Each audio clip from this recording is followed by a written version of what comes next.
हम लोग सीडीपी की तैयारी कर रहे हैं ना। सीडीपी में ये जो चेहरा देख रहे हो ये कौन है? ये एरिक एरिक्सन है ना। एरिक एरिक्सन जो है जैसे जीन पियाजे किसका थ्योरी दिया है? डेवलपमेंट का ना थ्योरी दिया है, विकास का ना सिद्धांत दिया है। तो एरिक एरिक्सन भी किसका सिद्धांत दिए हैं? विकास का क्या दिए हैं बता सकती हो? सिद्धांत दिए हैं।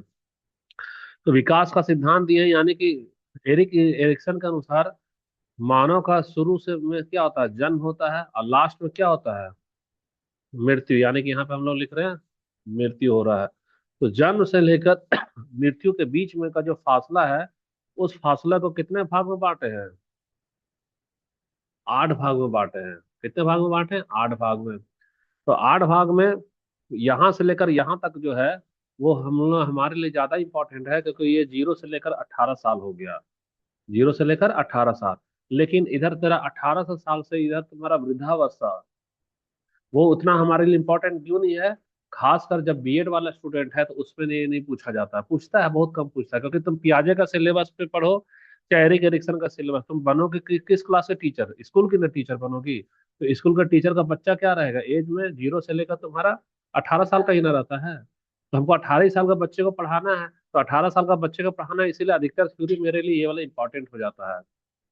अब 8 स्टेज में जब बांट रहे हैं तो गौर से देखना कि इसमें अब तुमको देखना होगा कि डीएलएड कैसे बढ़ गया और बीएड कैसे बढ़ गया। तो बीएड में पता कर लेना, जो वाला स्टेज 12 से 18 साल का प्रतिनिधित्व कर रहा है, वो प्योर बीएड में आएगा। किसमें आएगा? बीएड में आएगा। और जो वाला स्टेज 0 से लेकर के 12 साल का चर्चा कर रहा है, वो वाला स्टेज किसका सिलेबस होगा? डीएलएड का सिलेबस होगा। अब बोलेगे सर ये सब तो लिखा हुआ नहीं है, तो ये कभी भी लिखा हुआ नहीं होता है। लिखा हुआ नहीं रहेगा।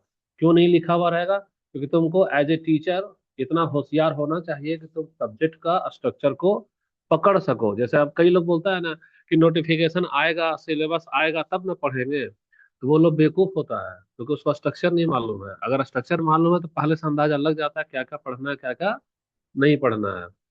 सिलेबस में तो दे दिया है ना 12 से 18। तो 12 से 18 यानी एरिक एरिक्सन का 12 से 18 वाला बीएड वाला हो गया, और इधर 12 से पहले वाला किसका हो गया? डीएलएड वाला का हो गया। पता चल गया? तुम लोग को कि नहीं पता चला? ठीक है, तो अब देखो हल्का सा इसमें हम लोग परिचय ले रहे हैं। ये इंट्रोडक्शन क्लास है। कौन सा क्लास है ये? इंट्रोडक्शन।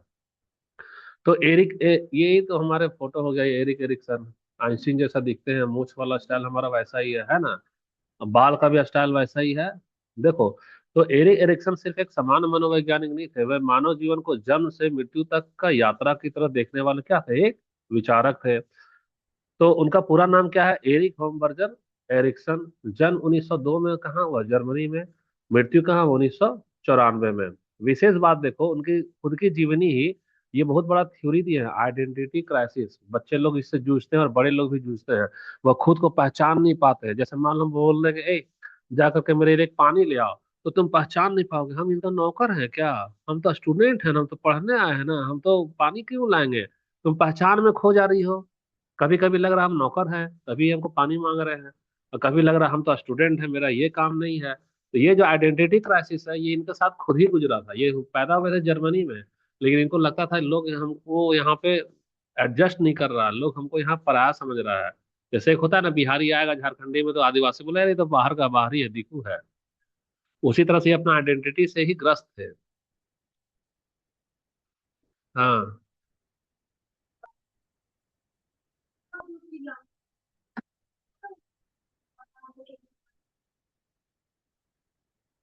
तो देखो, इनको बचपन में आउटसाइडर जैसा महसूस होता था। यही कारण है कि इन्होंने आइडेंटिटी यानी पहचान पर बहुत ही ज्यादा गहरा काम किया है। ठीक है, थ्योरी क्या बोलता है कि कोई भी सिद्धांत जो है, वह व्यक्ति के व्यक्तिगत अनुभव से ही जन्म होता है।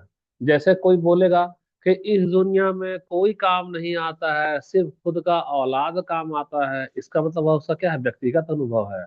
वह समाज से कटा रह गया, तभी तो पूरा परिवार मोहल्ला उसका साथ नहीं दिया, खाली उसका औलाद दे रहा साथ। लेकिन वहीं पे कोई दूसरा आदमी बोलेगा नहीं, हमको समाज में मिलजुल कर रहना है, मुसीबत में तो समाज ही ना हमको सच सही ये देगा, साथ देगा। तो कोई भी सिद्धांत जन्म कैसे होता है? व्यक्तिगत अनुभव से होता है जन्म। थोड़ा हम लोग फास्ट चलेंगे क्योंकि बहुत लंबा लंबा है ये। तो एरिक्सन की सोच अलग क्यों थी? देखो एरिक्सन से पहले मनोविज्ञान में सबसे बड़ा किसका नाम था? सिगमंड फ्रॉड का। वो बहुत बड़े थे, मनोवैज्ञानिक थे। लेकिन एरिक्सन क्या क्या, फ्रॉड का जो सिद्धांत है उसमें एक्सपेंड थोड़ा सा और विस्तार कर दिया, चैलेंज मैंने कि उसको चुनौती के रूप में लिया और उसका सिद्धांत को और भी ज्यादा क्या क्या फैला दिया। तो एरिक्सन जब भी करेगी तो याद रखना कि तुमको सिगमंड फ्रॉड भी पढ़ना होगा, इसको पढ़ेगी तभी तुमको एरिक एरिक्सन अच्छे से समझ में आएगा। अब ये सब तो ऑनलाइन में नहीं करा पाएंगे, इसीलिए ऑनलाइन में नहीं कराए थे, वो तो लंबा हो जाता है ना। तो देखो हल्का सा फ्रॉड और एरिक्सन क्या, तो पता चल गया कि पहले कौन आया है, सबसे पहले फ्रॉड आया है। इसी के सिद्धांत को विस्तार कौन दे दिया? एरिक्सन दे दिया। तो फ्रॉड क्या कहते थे, सिगमंड फ्रॉड, उनका कहना था कि विकास जो है वह यौन ऊर्जा से, मतलब कि यौन ऊर्जा, जितना ज्यादा यौन ऊर्जा रहेगा उतना ज्यादा तुम्हारा विकास होगा, और जितना कम तेरा यौन ऊर्जा होगा उतना ही कम तेरा विकास होगा। जितना ज्यादा यौन ऊर्जा है वही हमारा ज्यादा विकास है। और इसमें सबसे महत्वपूर्ण कौन सा स्टेज है? बचपन है। और 5 साल तक ये पर्सनालिटी, 5 साल तक पर्सनालिटी ये वाली क्या हो जाती है, बन जाती है। ये तो फ्रॉड का सिद्धांत था सिगमेंट का। लेकिन एरिक एरिक्सन क्या कहते थे? एरिक एरिक्सन कहते थे कि विकास का मतलब खाली यौन ऊर्जा नहीं है, विकास का मतलब हमारा समाज भी हो गया, दूसरा मन भी हो गया, और तीसरा क्या हो गया, अनुभव भी हो गया। अब यहीं से तुमको कंफ्यूजन होगा कि पहले मन क्या है, पहले बॉडी क्या है, वो सब डिटेल में हम लोग देखते जाएंगे। और एरिक एरिक्सन क्या कहते हैं कि देखो ये तो सिगमंड फ्रॉड बोले कि पर्सनालिटी 5 साल में बन जाता है, नेचर पता चल जाएगा। लेकिन एरिक एरिक्सन बोलेंगे कि नहीं, 5 साल नहीं, पूरी पर्सनालिटी आपका पूरी जिंदगी तक बनती रहती है।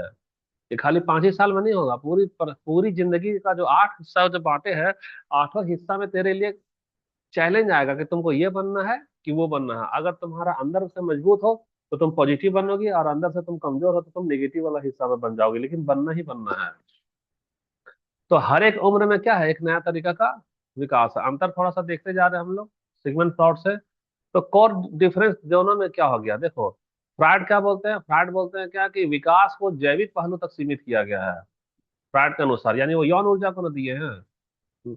लेकिन एरिक एरिक्सन क्या बोले हैं, एरिक एरिक्सन बोले हैं कि नहीं, इसमें हमारा तीनों चीज का कॉम्बिनेशन है, सोसाइटी भी है, मन भी है, और सब कुछ आ रहा है, हमारा कल्चर भी आ रहा है। अभी तुमको फ्रॉड नहीं पढ़ाए इसलिए उतना नहीं समझ में आएगा, लेकिन परिचय में इसको खाली शामिल रख रहे हैं। तो ये कौन है बता सकती हो? ये सिगमंड फ्रॉड है। ये क्या है, सिगमंड फ्रॉड। तो सिगमंड फ्रॉड तो ये हो गए, और एरिक एरिक्सन जो आइंस्टीन वाले हो गए। तो हल्का सा कोर डिफरेंस दोनों में क्या है, तो देखो तुमसे पूछेगा कि बायोलॉजी वाला में कौन बोल चल रहा था, बायोलॉजी वाला में सिगमंड फ्रॉड चल रहे हैं, जो कि यौन ऊर्जा विकास का मतलब वो क्या समझे कि यौन ऊर्जा ही हमारा विकास का आधार है। लेकिन एरिक्सन क्या बोले हैं, एरिक्सन बोल रहे हैं कि विकास का मतलब हमारा सोसाइटी से जुड़ा हुआ होता है। दोनों में हमारा यही अंतर आ रहा है। तो जब दोनों में यही अंतर आ रहा है तो देखो तस्वीर लगा देने से क्या होगा, थोड़ा सा समझने में अच्छा होता है। अच्छा होता है ना, क्योंकि हम लोग स्कीमा का यूज कर रहे हैं पियाजे का। ये कौन है बता सकती हो? ये एरिक एरिक्सन है। तो आज तुम लोग को मिलवा दिए ना दोनों से। अब दोनों को पूछना है कि क्यों थ्योरी दे के गए हो, मजबूरी हम लोग को रटना पड़ता है, पढ़ना पड़ता है। तो ये मुस्कुरा रहे हैं कि अच्छा मेरे थ्योरी से बच्चा क्या हो रहा है, परेशान हो रहा है। अब देखना यहाँ तो देखो हमको साइकोसेक्सुअल थ्योरी अभी नहीं पढ़ाएंगे, जब सिगमंड फ्रायड शुरू करेंगे तब पढ़ाएंगे। लेकिन साइकोसेक्सुअल थ्योरी कौन दिए है बता सकती हो? सिगमंड फ्रायड दिए हैं। कौन दिए हैं? सिगमंड फ्रायड दिए हैं। बच्चा लोग मम्मी का दूध पीता है फिर अंगूठा चूसता है, तो उसको कौन सा वो यौन ऊर्जा से जोड़कर देखते हैं, कौन जोड़कर देखते हैं? सिगमंड फ्रायड देखते हैं। तो एक वो अलग सिद्धांत है, वो भी चलेगा, जब शुरू करेंगे तब उसको चलाएंगे, है ना। जैसे ये तुम्हारा अंगूठा चूसने वाला दिखा रहे हैं ना, ठीक है, ये तुम्हारा एनल स्टेज हो गया, ये हमारा क्या फैलिक स्टेज हो गया, ये लेटेंसी स्टेज हो गया, ये जेनिटल स्टेज हो गया। इस तरह से हमारा सिगमंड फ्रायड का थ्योरी दिया हुआ है। लेकिन यानी कि देखो सिगमंड फ्रॉइड क्या बोलता है, सिगमंड फ्रॉइड बोलता है कि विकास जो होता है, जो डेवलपमेंट होता है, वह मुख्यतः शरीर तक ही सीमित कर दिए हैं। मैंने खाली शरीर का ही विकास देखे हैं, कौन? Sigmund Freud. लेकिन एरिक्सन क्या बोले, बोले कि विकास का मतलब खाली शरीर का विकास नहीं है, विकास हमारा होता है जिसमें समाज भी जुड़ा होता है, और जिसमें रिलेशनशिप भी जुड़ा होता है। किसी बच्चे को एकांत में कर दो, रिलेशन सारा हटा दो, सोसाइटी से हटा दो, काट दो, तो उसका सही तरीके से विकास नहीं होगा। फ्रायड फिर से क्या बोलते हैं, तो फ्रायड इसमें यहाँ पर बोलते हैं कि सिगमंड फ्रायड बोलते हैं क्या कि मानव का जो विकास है उसका मुख्य आधार क्या है, जैविक ऊर्जा। जैविक ऊर्जा यानी कि जैविक ऊर्जा में तुमको क्या चाहिए, भूख चाहिए, प्यास चाहिए, नींद चाहिए। तो भूख प्यास नींद, खासकर ये लोग क्या बोलते हैं, सेक्सुअल एनर्जी भी चाहिए। तो ये जैविक ऊर्जा, देखो भूख प्यास, जो हम लोग मोटिवेशन पढ़ाए थे ना, नीड पढ़ाए थे कि नहीं? हाँ या ना बता दे, तुम लोग सब खा पी के भूल जाती है मनीषा। पढ़ी थी ना, नीड नहीं पढ़ी है? कितने तरीके का नीड होता है, फिजिकल नीड, सोशल नीड, ये सब नहीं पढ़ा है? तो फिजिकल नीड में ही हमारा सेक्स आ रहा है, फिजिकल नीड में हमारा क्या आ रहा है, प्यास आ रहा है, फिजिकल नीड में क्या आ रहा है, भूख आ रहा है ना? फिजिकल नीड में हमारा क्या आ रहा है, ऊर्जा आ रहा है। क्यों? दाल भात रोटी खाएंगे, ऊर्जा रहेगा तब ना हमारा अस्तित्व बचेगा। तो फिजिकल नीड की बात हो गया। तो सिगमंड फ्रॉइड ज्यादा जोर किस पे दे रहे हैं, जैविक ऊर्जा पर। तो जैविक ऊर्जा पे ही भी वो सबसे ज्यादा जोर किस पे दिए, सेक्सुअल एनर्जी पे दिए। कौन दिए सेक्सुअल एनर्जी पे? Sigmund Freud. अरे, मुर्गा को फ्राई करके खाई हो, वही फ्राइड में क्या लगा दो, डर लगा दो, तो फ्राइड हो गया। तो फ्रायड की सोच का आधार क्या है? इनकी सोच का आधार है कि देखो, शरीर जो है वह केंद्र में होता है। पूरे केंद्र में कौन होता है, शरीर। जब जैसे कि कुंभकर्ण को देखो, उसका क्या काम था, खाली खाना और सोना। तो कुंभकर्ण जो है रामायण का एक पात्र है, उसका शरीर कितना विशाल था। जब वह मैदान में खड़ा होता था तो बाकी के सैनिक उसके सामने चींटी के जैसा दिखाई देते थे। तो जब चींटी के जैसा दिखाई देते थे तो कुंभकर्ण का जो विकास का जो केंद्र था वह क्या था, शरीर ही ना था। शरीर का ही नहीं विकास कर रहा है। तो शरीर का विकास कर रहा है यानी क्या कर रहा है, खाया और सोचा, सॉरी, खाया और सोया। तो सिगमंड फ्रायड बोलते हैं कि सोच का आधार जो है, सिगमंड फ्रायड के अनुसार विकास का आधार क्या है, हमारा शरीर है। बच्चा कैसे डेवलप करेगा यह उसके शरीर के विकास पर डिपेंड करता है। शरीर अच्छा से डेवलप कर रहा है तो बच्चा अच्छे से डेवलप कर रहा है, बॉडी अगर अच्छे से डेवलप नहीं कर रहा है तो बच्चा अच्छे से डेवलप नहीं कर रहा है। जैसे कि देखो एक, हाँ, ये वाला क्या चाहिए, पर्पल चाहिए, चल ले आएंगे, आज आज ले आएंगे, ठीक है। अभी ले आएंगे, ठीक है, अभी ले आएंगे। तो ओरल स्टेज जैसे मुंह से जड़ा सुख, मुंह से जड़ा सुख जो मम्मी का दूध पीता है। एनल स्टेज नियंत्रण से जुड़ा हुआ है। तो खैर ये तो हम लोग खाली खाली हल्का सा इंट्रोडक्शन ले रहे हैं। उसके बाद आता है ड्राइव। ड्राइव का मतलब हम पढ़ाए थे लेकिन तुम लोग सब कुछ भूल गई होगी, ड्राइव भूल गई है, क्या होता है ड्राइव जी बताओ। हम बताते हैं। यहाँ पर एक ठो बस है, उसका नाम लिखा है टी। और एक ठो बस है, उसका नाम लिखा है आर। ठीक है। और यहाँ पर तुम हो, यहाँ पर क्या हो, तुम हो। तुम अगर टी वाला में बस में खाली तुमको जाकर बैठ जाना है, टी वाला में तुमको बैठ क्या करना है, बैठ जाना है। तो जब बैठ जाओगे तो टी वाला गाड़ी जब भी तुम बैठोगी तो वह तुमको ड्राइव करके कहाँ ले गया, टाटा। और जब तुम अगर आर वाला में बैठेगी तो आर वाला ड्राइव करके कहाँ ले जाएगा, रांची। तो ड्राइव क्या करता है, ड्राइव तुमको तुम्हारी मंजिल की तरफ ले जाता है। ड्राइव क्या करता है, मंजिल की तरफ ले जाता है। तो ड्राइव है, उसी को हिंदी में बोलते हैं प्रेरणा। जैसे कि तुम अभी एक और बस है, उसका नाम है जे। उसका नाम क्या है, जे। तो तुम अभी जे वाला बस में बैठ रही है, तो तुम्हारी मंजिल वह कहाँ ले जा रहा है, जे डेट में ले जा रहा है। ले जा रहा है कि नहीं ले जा रहा है? तभी ना क्लास कर रही हो, ज्वाइन कर रही हो। तो ड्राइव क्या होता है, इंसान के अंदर कुछ इम्पल्स का मतलब ऐसा झटका लगता है, वो झटका क्या पैदा करेगा, भूख। वो झटका क्या करेगा, सेक्सुअल अर्ग। तो यही झटका जो है तुम्हारे बिहेवियर को कंट्रोल करेगा। जैसे मान लो बच्चे को भूख लगा, तो बच्चा क्या करेगा, रोना धोना चालू कर रहा है। देखो सेक्सुअल अर्ग में जो अंगूठा जो चूसता है ना, अंगूठा जो चूसना है उसको सिगमंड फ्रॉइड क्या बोल रहे हैं, यौन इच्छा से जोड़े हैं। किससे जोड़े हैं वो, यौन इच्छा। तो ये सारा हमारा बिहेवियर कंट्रोल हो रहा है किससे, ड्राइव से ही ना। अभी मान लो हम 4 घंटा क्लास ले लेंगे तो हर एक को क्या लगेगा, प्यास लगेगा। तो प्यास का मतलब अब प्रेरणा है कि तुमको प्यास लग रहा है। तो तुम उठोगे और किचन में जाओगे, बोलेगे सर हमको गिलास दीजिए, हम गिलास में क्या करेंगे, पानी पिएंगे। तो सिगमंड फ्रॉइड के अनुसार मूल केंद्र क्या होता है विकास का, सही होता है। थोड़ा यहाँ समझना भी, लिखने के चक्कर में फिर बेवकूफ मत बन जाना, है ना। उसके बाद में शरीर हो गया, शरीर के बाद में हमारा क्या आ गया, ड्राइव आ गया। और ड्राइव के बाद में तीसरा क्या आ गया, मन आया है। तो मन यानी कि ये मन को किसको बोले हैं, बायोलॉजी का परिणाम है। तो सिगमंड फ्रायड के अनुसार जो मन होता है वह शरीर का ही एक विस्तारित रूप है। शरीर का विस्तारित रूप समझ में आ रहा है। जैसे तेरा ये वाला पैर बन गया, ये तुम्हारा किसका बन गया, पैर का विकास। फिर पैर के बाद तुम्हारा ये सब बन गया, ये सब बनने के बाद इधर गर्दन बन रहा, ये ऐसा बन रहा, ये क्या बन गया तेरा, चेहरा बन गया। तो अभी तेरा विकास होता होने लगा, जब इस तरह से विकास हो गया तो यहाँ पे अंदर में क्या समाएगा, तेरा मन समा जाएगा। तो सिगमंड फ्रायड क्या बोले, सिगमंड फ्रायड बोले कि हमारा जो मन है वह बॉडी का ही एक विस्तार है, बॉडी का क्या है, एक विस्तार है। लेकिन ऐसा है नहीं, दोनों में परस्पर टक्कर हुआ, याद रखना। तो फ्रायड क्या करते हैं, फ्रायड कहते हैं कि बच्चा कैसे बनेगा, कैसे बनेगा, यह निर्भर करता है उसका शरीर का कैसा विकास हो रहा है और उसकी इच्छाओं का कैसा विकास हो रहा है। मान लो किसी का इच्छा जो है टाटा जाने का है, तो वो कौन सी गाड़ी में बैठ रहा है? टाटा में। किसी का मन कह रहा कि इच्छा कह रहा रांची वाला में, तो रांची वाला में जा रहा है, विकास कर रहा है। किसी का मन है जे वाला बस में बैठना, तो वो जेटेट वाला में जा रहा है। तो सिगमंड फ्रायड के अनुसार बच्चा कैसे बन रहा है? दो ही चीज है। पहला बायोलॉजी पे चला गया, और दूसरा उसका डिजायर पे चला गया। और डिजायर में भी वो कौन सा है ज्यादा जोर दे रहे हैं? वो सेक्सुअल डिजायर को भी मेन पार्ट में रख रहे हैं वो, नीड को। अच्छा, यहाँ तो आ जाओ, यानी कि यौन ऊर्जा ही विकास का क्या है उनका पैमाना है, केंद्र है। देखो थोड़ा सा कंफ्यूजन होगा। फ्रायड का विचार में आओ कि पहले मन हमारा है कि पहले बॉडी है हमारा। यहाँ पे तुमको स्क्रीन में थोड़ा सा अगर हम लोग बड़ा करेंगे, तो बड़ा तो नहीं हो रहा होगा, थोड़ा सा बड़ा कर दो इसको। ब्रेन। ब्रेन जो है, देखो यहाँ दो को तीर लगाए हैं, एक तो ऐसे जा रहा है और एक तो ऐसे जा रहा है। जा रहा है ना?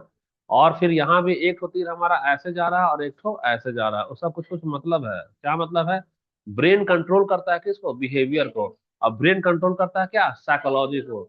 लेकिन जैसा तेरा मनोविज्ञान होगा, जैसा तेरा साइकोलॉजी होगा, वैसे ही तेरा दिमाग व्यवहार करेगा। और जैसा तेरा बिहेवियर होगा, वैसे ही तेरा मन सोचेगा। तेरा बिहेवियर, किसी को चाटा मारते हैं, आदत है चाटा मारने का, तो अगला अनजान आदमी आएगा तो तेरा मन कहेगा चलो ना इसे चांटा मार के देखते हैं। किसी का बिहेवियर है, मान लो नाखून से नोच देना, तो ये बच्चा क्या करेगा? दूसरे बच्चे को देखेगा ना, तो सोचेगा वो आया है, हम उसको नाखून से क्या करें, नकोड़ दें। तो कंट्रोल कौन कर रहा है? दोनों एक दूसरे को। ब्रेन किसको कर रहा है? साइकोलॉजी को। ब्रेन किसको कर रहा है? बिहेवियर को। लेकिन बिहेवियर जब तेरा प्रैक्टिस में आ जाता है, जब तुमको उसकी आदत लग जाती है, तो वही बिहेवियर क्या करेगा? ब्रेन को कंट्रोल करेगा। समझना इस चीज को। जैसे कोई लड़की, मान लो, लड़की का छोड़ो, हाँ लड़की का लेते हैं। कोई लड़की को मन कर रहा है चाय पीने का। एक दिन चाय पी, दो दिन चाय पी, 20 दिन चाय पी लेगी। अब उसका बिहेवियर हो गया चाय पीना। अब जब बिहेवियर होगा चाय पीना, तब उसको जरूरत नहीं है चाय पीने का। फिर बिहेवियर के अनुसार उसका ब्रेन क्या करेगा? उसको बोलेगा हमको चाय चाहिए। अच्छा, ये तो लड़के का उदाहरण है। लड़का का उदाहरण, लड़का मजाक मजाक में दोस्त से कहने से पहला दिन सिगरेट पी लिया। क्या पी लिया? सिगरेट। एक दिन पिया, दो दिन पिया, 20 दिन पिया, अब उसका बिहेवियर में शामिल हो गया सिगरेट पीना। अब अगला दिन उसको दोस्त नहीं दे रहा सिगरेट फ्री में, तो दुकान में जाके उसका बिहेवियर कर रहा है, ए ब्रेन ले लो एक सिगरेट, आज हम क्या करेंगे, पिए। खैर हमको उतना डीप में नहीं जाना है, क्योंकि हमारा टॉपिक एरिक एरिक्सन है, सिगमंड फ्रायड नहीं है। ये बच्चा है, जैसे ये रो रहा है, तो बच्चा रो रहा है, यानी कि देखना, बच्चा रो रहा है, मन अभी कर रहा है क्या कि हमको भूख लगा, तो रोना चालू किया, इसको दूध पिएगा। और दूध पिएगा, बाद में जब इस बिहेवियर में आ जाएगा, तो देखना कई बार बच्चे बिना भूख कर रोते हैं, देखे हो कुछ भी चीज को? उसको भूख का जरूरत नहीं है, फिर वो रोना चालू करेगा वो। हमको ये चाहिए वो चाहिए, अच्छा ठीक है, थोड़ा सा छोटा कर दो इसको, तब पता चलेगा। तो खैर, ईद, ईगो और सुपर ईगो, ये सारा सिगमंड फ्रायड में हम लोग डिस्कस करेंगे। किसमें करेंगे? सिगमंड फ्रायड में। लेकिन ईद, ईगो और सुपर ईगो सब में होता है, हम में भी है और तुम में भी, ये सब रहता है एग्जाम में। पढ़ी है कि नहीं पढ़ी है? कैसे नहीं पढ़ी है?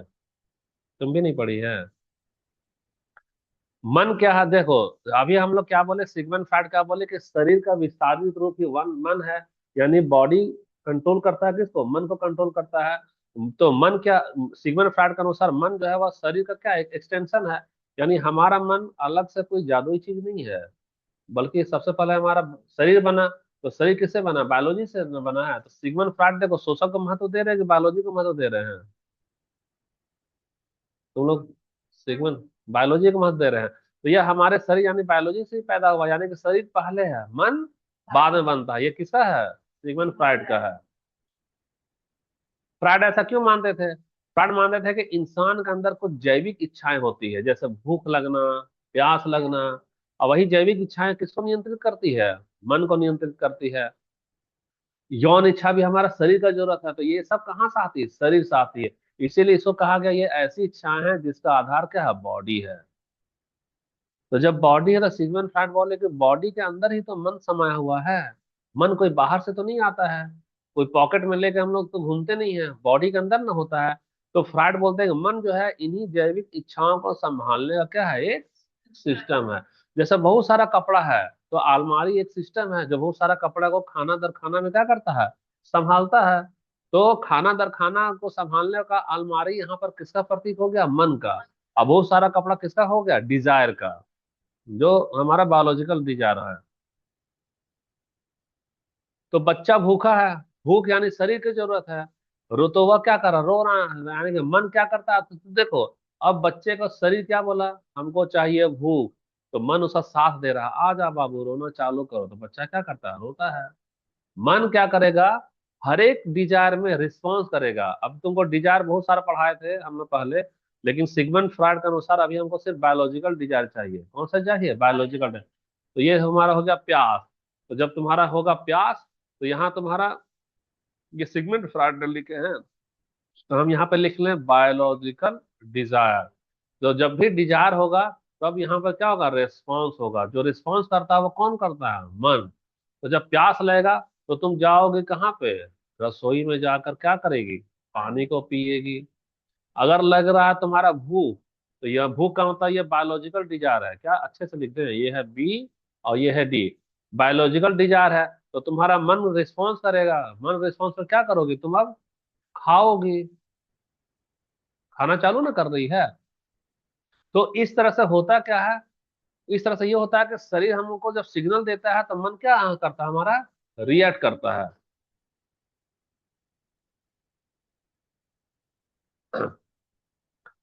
तो सिगमंड फ्रॉइड का जो पूरा मॉडल है, जो माइंड है, माइंड को कितने पार्ट में बांट दिए हैं, तीन पार्ट में बांट दिए हैं।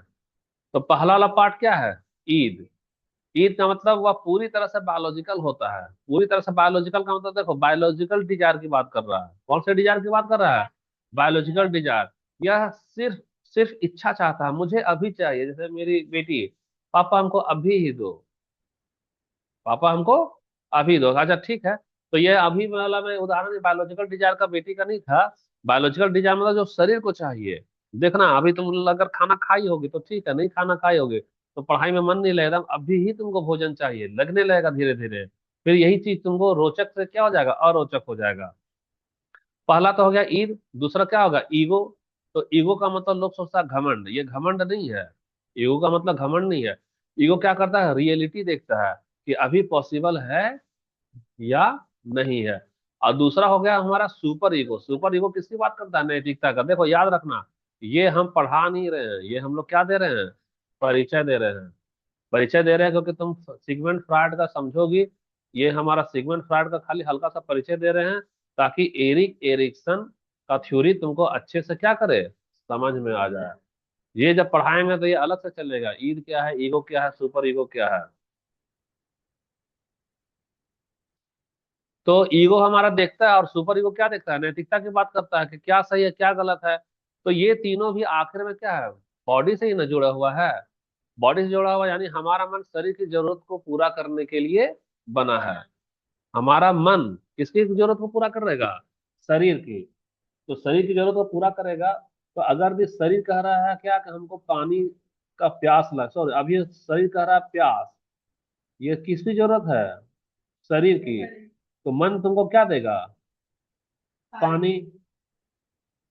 अगर ये शरीर कह रहा है कि हमें भूख की जरूरत है, तो मन तुमको क्या दे रहा है, भोजन। तो कौन किसको पूरा कर रहा है, शरीर मन को पूरा कर रहा है क्या, नहीं।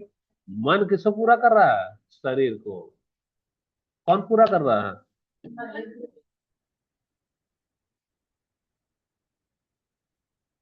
जैसे ईद क्या बोलेगा, अभी खा लो। ईगो बोलेगा पैसे नहीं है, और सुपर ईगो बोलेगा चोरी करना गलत बात है। ये नैतिकता की बात कर रहा है। खैर ये सब तो नहीं पढ़ाएंगे अभी, ईगो ईगो उसको हटा दो।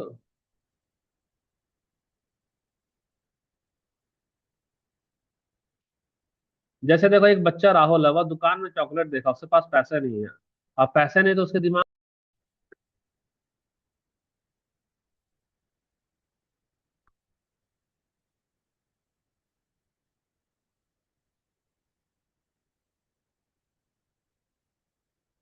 तो ईद कच्ची इच्छा है या पूरी तरह से जैविक होता है, इसको बस चाहिए क्या, तुरंत सुख, कोई भी इंतजार या करना नहीं चाहेगा। तो यह कैसे सोचता है, मुझे भूख लगी है, चॉकलेट चाहिए, और चॉकलेट हमको अभी ही चाहिए। इसको कोई फर्क नहीं पड़ेगा पैसा है या नहीं है, चॉकलेट दूसरे का है कि मेरा है, सो कोई मतलब, इसको चाहिए का मतलब चाहिए। यह नैतिकता की बात करेगा क्या, नहीं। पैसा का बात देखेगा क्या, नहीं। ये झपट्टा मामला चाहेगा। तो ईद का मतलब बस चाहिए, अभी ही चाहिए। अब ईगो क्या करेगा, ईगो देखेगा, ईगो थोड़ा समझदार है, वह मैनेजर है।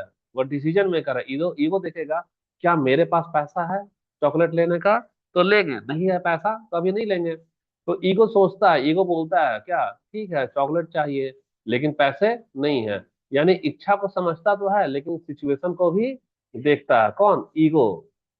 ईगो तेरा मन की बात को जान रहा है लेकिन सिचुएशन को भी देख रहा है। तो ईगो क्या बनाता है? बैलेंस बनाता है ईद में और रियलिटी में। ईद में तुमको अभी चाहिए मोटरसाइकिल, ईद कहेगा मोटरसाइकिल, लेकिन ईगो कहेगा अभी पैसा नहीं है। ईद तुमको कहेगा कि हमको सोना का 9 लाख का जेवर चाहिए, लेकिन ईगो क्या कहेगा, अच्छा ठीक है पहले जमीन ले लेते हैं बाद में गहना लेंगे। तो ईद और ईगो में फर्क समझ में आ रहा है? तो ईगो क्या करता है? सोच समझ कर काम करता है। अब सुपर ईगो क्या कहेगा? सुपर ईगो नैतिकता की बात करेगा, चोरी गलत है। यानी सुपर ईगो क्या करता है? नैतिकता को देखता है, यह हमें सही और गलत दिखाता है। यह कैसे सोचता है? सुपर ईगो कहेगा चोरी करना गलत है, अच्छे बच्चे ऐसा नहीं करते। तो सुपर ईगो कहाँ से आता है? नैतिकता कौन देगा? माता पिता देगा, समाज देंगे और नियम देगा। तो सुपर ईगो क्या हो गया? सही क्या है वही करो, जो गलत है वो नहीं करो। अब हमारे दिमाग में तीनों का टक्कर होता है और हमारे दिमाग में तीनों हमेशा के लिए मौजूद रहता है। एक जो हत्यारा है उसमें भी कहीं ना कहीं नैतिकता छुपी हुई होती है। होती कि नहीं छुपी हुई? हत्यारा भी तो कहीं ना कहीं किसी बच्चे का बाप होता है, तो अपने बच्चे के लिए तो नैतिकता का पालन करता है। तो हर एक इंसान में तीन चीज होगा, क्या होगा? ईद होगा, ईगो होगा और सुपर ईगो। ईद का मतलब बच्चा जिद का हमको अभी ही चाहिए। तो हमारे मन में होता है हमको नौकरी अभी ही चाहिए, क्यों लेट कर रहा फॉर्म निकलने में, नोटिफिकेशन जल्दी आ जाए, सिलेबस जल्दी आ जाए। ईद का ऐसा डिमांड करता है कि नहीं, कि सिलेबस क्यों इतना देर से दे रहा है, 2 साल से हम लोग लटक रहे हैं, जल्दी से दे दो। ये ईद है। तो ईगो क्या कर रहा है? थोड़ा सा देख रहा है कि 12वीं का कौन कौन हटाए, 10वीं का कौन कौन शामिल करे। और सुपर ईगो क्या कर रहा है? चोरी करना हमारा गलत है। खैर, तो देखो होता क्या है कि सभी में इन तीनों का क्या होता है? टकराव होता है। अब देखो, टकराव में जिसकी बाजी ईद जीत लिया, तो ईद जीत ही लिया, यानी कि वो ईगो को जो समन्वय बनाता है, संतुलन बनाना, संतुलन बना पाया क्या? नहीं। या नैतिकता की बात किया क्या? नहीं किया। तो जिसका ईद हावी हो गया वह समाज में किसकी प्रतीक बन जाता है? सकारात्मकता का कि नकारात्मकता का? नकारात्मकता का। तो प्रयास हमारा कैसा होना चाहिए? प्रयास हमको सुपर ईगो तक का जाना चाहिए। प्रयास हमको किधर जाना चाहिए? सुपर ईगो तक का जाना चाहिए। खैर, तो देखो, डिसीजन कैसे बनता है? डिसीजन कैसे बनता है? सबसे पहले ईद क्या करेगा? झटका देगा, हमको यही चाहिए। ईगो डिसाइड करता है, बैलेंस में बनाता है। अगर भी ईगो तेरा स्ट्रांग है तो तुम संतुलन बना लोगे। संतुलन बना लोगे यानी कि तुम चॉकलेट का चोरी नहीं करोगे, बोले ये पैसा लेकर बाद में खरीदेंगे। लेकिन अगर तेरा ईगो वीक है, ईगो वीक है, तो होगा क्या?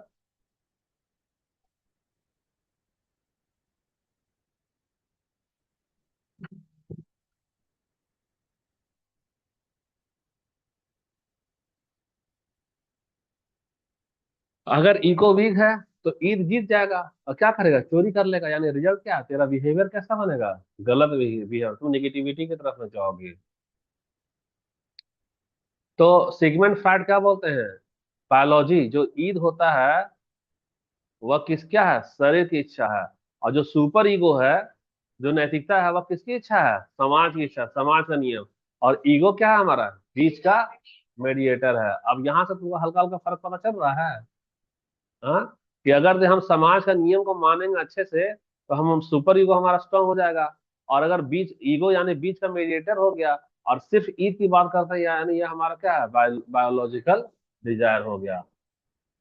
तो सही चीज क्या है? हमको दोनों के बीच में बैलेंस करना, यानी ईगो को हमको कमजोर करना है कि मजबूत करना है? ईगो क्या होना चाहिए? कमजोर होना चाहिए कि मजबूत होना चाहिए?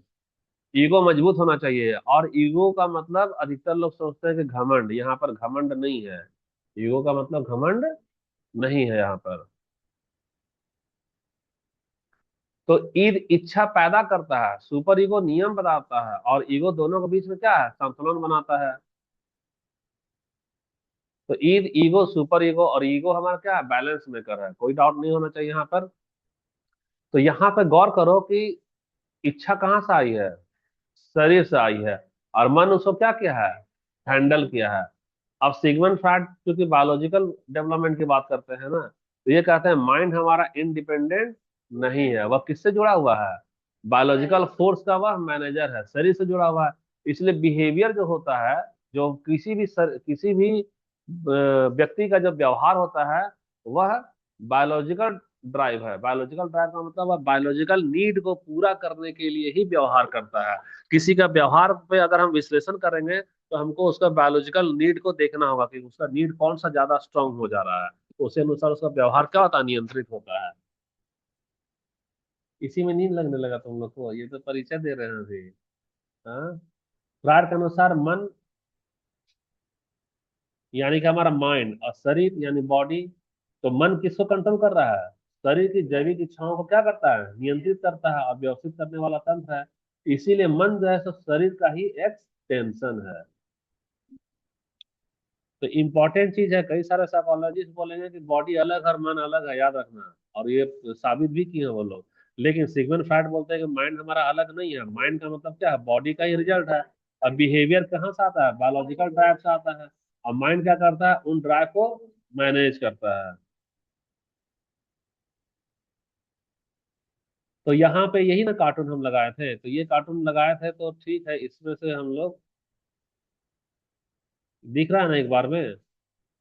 जैसे ये बच्चा को देखो, भूख लग गया है, भूख लगा है, प्यास लगा है, ये तुम्हारा दिल यानी कि इसको प्यार हो रहा है, ये सारा चीज कौन है, बायोलॉजिकल नीड है।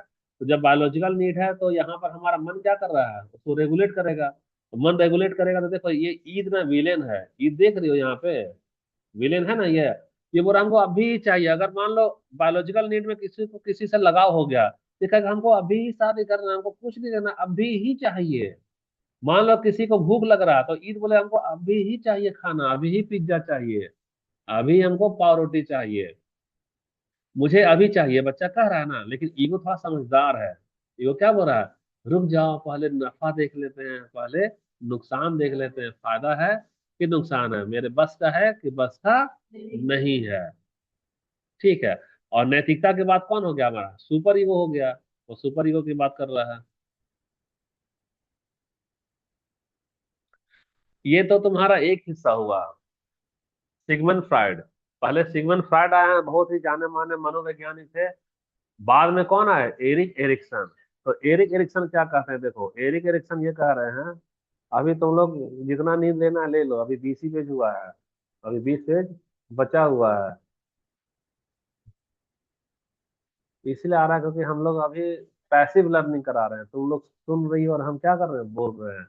तुम बोलोगी तो तुम्हारा नींद नहीं आएगा। एरिक एरिक्सन का दृष्टिकोण देखो अलग है।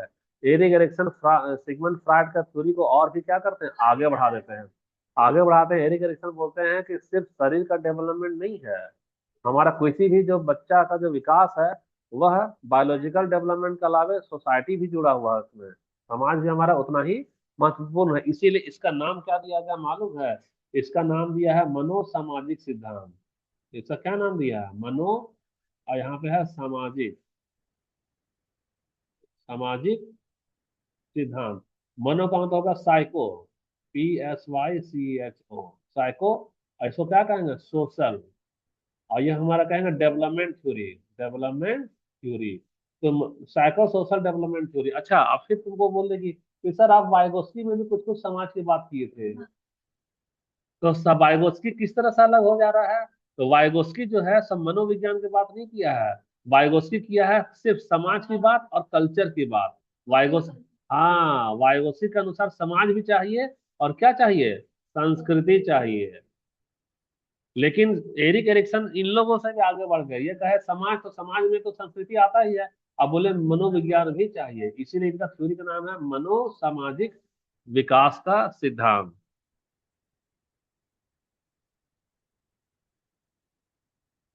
तो एरिक एरिक्सन के अनुसार सबसे पहले क्या है, हमारा सोशल रिलेशनशिप, सामाजिक संबंध।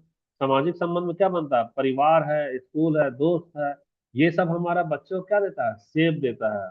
वो जैसा समाज में रखोगे वैसा बच्चा ढलेगा। अब ईगो डेवलपमेंट देखो, ईद और ईगो में अंतर क्या था, ईगो समाज से नाता है, वही ना बैलेंस बना रहा है। नैतिकता की बात करता है कौन, सुपर ईगो। लेकिन ईद तो व्यक्तिगत बात कर रहा है, हमको चाहिए का मतलब अभी ही चाहिए। तो एरिक्सन क्या कर रहा है, एरिक्सन ईगो को सेंटर में रखे हैं। यानी कि बच्चा सिर्फ बायोलॉजिकल नहीं है, बच्चा जो सोचता है, समझता है, पहचान बनाता है, उसका समाज का भी क्या है, बहुत बड़ा भूमिका निभा रहा है। और साथ ही साथ कल्चर की बात कर रहे हैं, सोसाइटी की बात कर रहे हैं, हर एक समाज का कल्चर अलग होगा। जैसे इंडियन कल्चर अलग है, वेस्टर्न कल्चर अलग है, इस्लामिक कल्चर अलग है। तो इससे एक्सपेक्टेशन भी बदलती है, नियम भी बदलेगा, नियम बदलेगा तो बच्चे का उसी तरह से वो विकास होगा। और एरिक एरिक्सन विकास को सर सिर्फ 5 साल में नहीं बांध रहे हैं, एरिक एरिक्सन विकास को कितना बांध रहे हैं, जन्म से लेकर मृत्यु तक 8 स्टेज में बांटे हैं। सिगमंड फ्रॉइड खाली चाइल्डहुड तक कह दिए कि 5 ही साल में अपनी पहचान बना लेता है, कि उसका ईद भारी है कि ईगो भारी है कि सुपर ईगो भारी है। नहीं, ये बोले ऐसा कुछ बात नहीं है, पूरे जीवन तक चलता है। एरिक्सन कहते हैं कि बच्चा कैसे बनेगा, यह शरीर से तो निर्भर है ही, समाज से भी निर्भर है, और तीसरा अनुभव से भी निर्भर है। तो देखो यहाँ पर तुम्हारा सिगमंड फ्रॉइड तो विकास का सिद्धांत में वह उनका मेन फोकस किस पे है, बायोलॉजिकल। लेकिन एरिक एरिक्सन में विकास का सिद्धांत में मुख्य फोकस किस पे है, सोसाइटी पे आ गया हमारा। उसी तरह से हम लोग दूसरा देखते हैं सिगमंड फ्रॉइड में, कि सिगमंड फ्रॉइड में हमारा ड्राइविंग फोर्स जो कि उसको ले जा रहा है एक मंजिल की तरफ में, उसमें क्या सेक्सुअल ड्राइव पे ज्यादा फोकस किए हैं, सेक्सुअल ड्राइव पे ना ज्यादा कर रहे हैं। लेकिन एरिक एरिक्सन क्या किए हैं, समाज का सोशल इंटरेक्शन, तुम समाज के साथ कैसे उठते हो, बैठते हो, घुलते हो और मिलते हो। देखो सिगमंड फ्रॉइड डेवलपमेंट की बात करते हैं तो वह चाइल्डहुड तक सीमित हो गया, लेकिन एरिक एरिक्सन अगर डेवलपमेंट की बात करते हैं तो वह पूरे जीवन तक फैलता है। उसी तरह से सिगमंड फ्रॉइड के अनुसार सोसाइटी का जो भूमिका है वह बहुत ही कम है, लेकिन एरिक एरिक्सन के अनुसार सोसाइटी की भूमिका बहुत ही ज्यादा है। सिगमंड फ्रॉइड क्या कहते हैं, उसका कोर आइडिया बोलता है कि बॉडी ही डिसाइड करेगा कि बच्चे का विकास कैसा हो रहा है या कैसा होगा। लेकिन एरिक एरिक्सन के अनुसार विकास तय कर रहा है क्या, सोसाइटी ही शेप उसको दे रही है।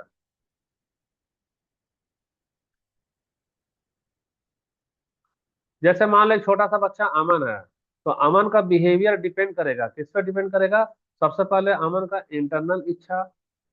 तो इंटरनल इच्छा यानी उसकी क्या है, बायोलॉजिकल नीड्स पर आ रही है। तो बायोलॉजिकल नीड्स को देखो तीन ही चीज ना कंट्रोल करेगा, मन ही ना कंट्रोल करता है। तो मन को कितने भाग में बांट दिए वही लोग, ईद, ईगो और सुपर ईगो, सुपर ईगो में बांट दिए हैं। अब देखो किसी किसी का, अगर यदि याद रखना कि किसी का अगर ये वाला मजबूत हो गया, ये वाला मजबूत और ये वाला क्या है, कमजोर, तो उसका बिहेवियर समाज में नकारात्मकता को फैलाता है। तो देखो ना, कुल मिलाकर के कंट्रोल करना आता है कि नहीं आता है, वो इसी के अनुसार डिपेंड कर रहा है, किस पे, बिहेवियर पे ही, यानी बायोलॉजिकल नीड के अनुसार हो गया। लेकिन अगर हम लोग एरिक एरिक्सन को देखते हैं, तो एरिक एरिक्सन के अनुसार पूछेगा अमन कैसा बनेगा, तो अमन कैसा बनेगा यह डिपेंड करता है पेरेंट्स पर, टीचर पर, फ्रेंड्स पर, सोसाइटी पर। यानी उसमें एक्स्ट्रा जोड़ दे रहे, समाज को जोड़ रहे हैं, ये सारा किसका हिस्सा है, समाज का ही भिन्न हिस्सा है। और उसे सपोर्ट मिला कि नहीं, सपोर्ट मिला नहीं यानी उसका मन की बात कर रहे हैं। तो यह मनोविज्ञान की को जोड़ दे रहे हैं, किसको जोड़ रहे हैं, मनोविज्ञान को। यानी एक तो मनोविज्ञान हो गया और एक हमारा हो गया समाज। इसीलिए इसको बोला जाता है मनो सामाजिक विकास का सिद्धांत। ये खाली परिचय है, पूछेगा कि एरिक एरिक्सन का मनोसामाजिक विकास का सिद्धांत बताइए, तो तुमको खाली एक ही वो लाइन का आंसर बता रहे हैं कि यह मनोसामाजिक सिद्धांत क्यों कहलाता है। आया समझ में कि नहीं आया, क्यों कहलाता है बताओ मुक्ता। सिगमंड फ्रॉइड क्या ने डेवलपमेंट को क्या है, इनसाइड आउट प्रोसेस माना, यानी अंदर से बाहर की ओर। अंदर में जो हमको भूख लग रहा है, और बाहर से जो हमारा ईगो जैसा बिहेवियर करने के लिए हमको ऑर्डर दे रहा है, उसी के अनुसार में हमारा विकास हो रहा है। लेकिन एरिक एरिक्सन डेवलपमेंट को क्या माना है, इंटर एक्शन प्रोसेस, यानी कि अंदर भी और बाहर भी, दोनों का दोनों। सोसाइटी क्या करता है, समाज से हम लोग लेते भी हैं और समाज को देते भी हैं, इसीलिए हमारा समाज जब शामिल है तो इंटरेक्टिव हो गया। लेकिन मॉडर्न कॉन्टेक्स्ट में आज के समय में देखो, तो सोशल मीडिया को देखो, तो सोशल मीडिया से क्या आइडेंटिटी बनती है, किससे, सोसाइटी से। कंपटीशन होता है, एनवायरनमेंट डिसाइड करता है सक्सेस है कि अनसक्सेस है, ये सब हमारा रोल निभा रहा है। इसलिए आज का जो साइकोलॉजी है वह एरिक एरिक्सन से ज्यादा करीब है, सिगमंड फ्राइड के उतना ज्यादा करीब नहीं है। तो ये तो परिचय हमारा खत्म हो गया। तो सिगमंड फ्राइड मानव विकास को मुख्यतः जैविक प्रेरणा से मानते हैं, और जैविक प्रेरणा में भी खासकर किस पर जोर दिए हैं, यौन ऊर्जा पर जोर दिए हैं। लेकिन एरिक एरिक्सन विकास को व्यापक बनाते हैं और उसमें समाज को जोड़ते हैं। और ये बात सही है कि बिना समाज का विकास क्या है, अधूरा है। तभी ना कोई बोलेगा हम जेवियर में एडमिशन कराएंगे बच्चा को, और कोई बोले हम डीएवी में कराएंगे। अपना अपना जैसा समाज चाहता है और अपना जैसा जैसा कल्चर चाहता है। जैसे मान लो हमारे एक जान पहचान के सर है, उनकी दो ही बेटी है, तो बोले नहीं सर, दो गो बेटी है, कल्चर में हमको डीएवी ठीक लगता है, क्रिश्चियन क्रिश्चियन वाला कल्चर में बन जाएगी मेरी दोनों बेटी, इसलिए हम जेवियर में नहीं डालेंगे। तो कुल मिलाकर दोनों में अंतर क्या देखे, सिगमंड फ्राइड क्या है, बायोलॉजी पे सेंटर रख रहा है, लेकिन एरिक एरिक्सन सोसाइटी पे सेंटर रख रहा है और ईगो पे सेंटर रख रहा है। सिगमंड फ्राइड के अनुसार विकास क्या है, इंटरनल ड्राइव होता है, लेकिन एरिक एरिक्सन के अनुसार विकास क्या है, हमारा सोशल इंटरेक्शन है। ठीक है, कोई दिक्कत तो नहीं ना यहाँ पे। सिगमंड फ्राइड में विकास कौन कर रहा है, शरीर तय कर रहा है, लेकिन एरिक्सन में विकास कौन सा है, समाज और अनुभव तय कर रहा है। अब देखो यहाँ से, ये हमारा जो 44 पेज का नोट्स है, इसको दो भाग में बांटे हैं। पहला भाग है हमारा एरिक एरिक्सन और सिगमंड फ्राइड के बीच का तुलना, और दूसरा भाग है हमारा एरिक एरिक्सन का जो 8 स्टेज है, उस 8 स्टेज को देखना है कि हर एक स्टेज में क्या क्या कॉमन चीज है। एक स्टेज से दो, दो से तीन, तुम जाके चेहरा धो लो, सोए मत रहो, जा फेस वॉश करके आ जा। एक स्टेज, दो स्टेज, तीन स्टेज, मैंने क्या क्या हमारे इसमें क्या कॉमन चीज है।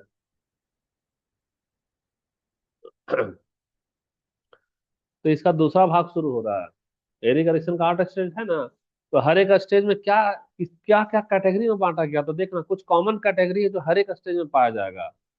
और सबसे बड़ी बात है कि एरिक एरिक्सन जो विकास का सिद्धांत तय किए हैं, मनोसामाजिक विकास का सिद्धांत, यानी मनोविज्ञान, मनोविज्ञान में देखो यहाँ तुमको ट्रिक दे रहे हैं, लाला ट्रिक है, याद रखना। हम अभी ही पढ़ा दिए, यहाँ पर ईद का भूमिका है और ईगो, और यहाँ पे क्या है।